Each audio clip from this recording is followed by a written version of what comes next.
বৈশাখীতে লক্ষ্মী মাতার করিলে অর্চনা, গৃহ মধ্যে রোগ শোক থাকে না কখনো। জ্যৈষ্ঠ মাসে লক্ষ্মী দেবীর করিলে পূজন, অরিণী হইয়া সুখে কাটাই জীবন।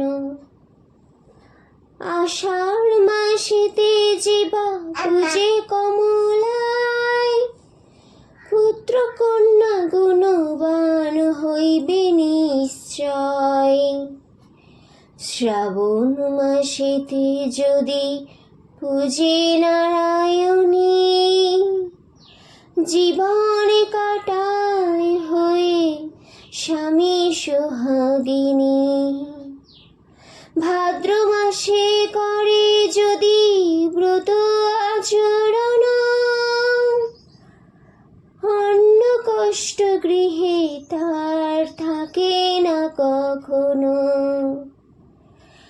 আশ্বিনেতে কোজাগরে দিনে পূজে নরে, অতুল সম্পদ হয় কমলার বরে। কার্তিকেতে লক্ষ্মী পূজে হয়ে ভক্তিমান, ধনে জনে পরিপূর্ণ তাহার ভবন। অগ্রহায়ণে লক্ষ্মী মার করিলে পূজন, অপ্রমিত ধন্য লোভে আর বহু ধন। পৌষ মাসে কমলার অর্চনা করিলে, সিদ্ধ হয় মনস্কাম সেই ব্রত ফলে। মাঘ মাসে লক্ষ্মী পূজা করে বিধি মতে, গ্রহ পীড়া নাহি হয় তাহার ভাগ্যেতে।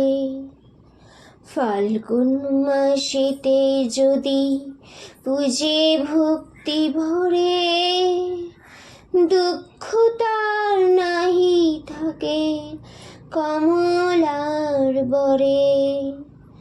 চৈত্র মাসে যে জন করে লক্ষ্মী ব্রত, ধর্ম অর্থ কাম মোক্ষ তার করই তো। 12 মাস ফল কথা করিলে শ্রাবণ, অন্ন বস্ত্র দুঃখ তার না থাকে কখনো। লক্ষ্মী পূজার ফল কথা হলো সমাপন, প্রেমাবেশে হরি হরি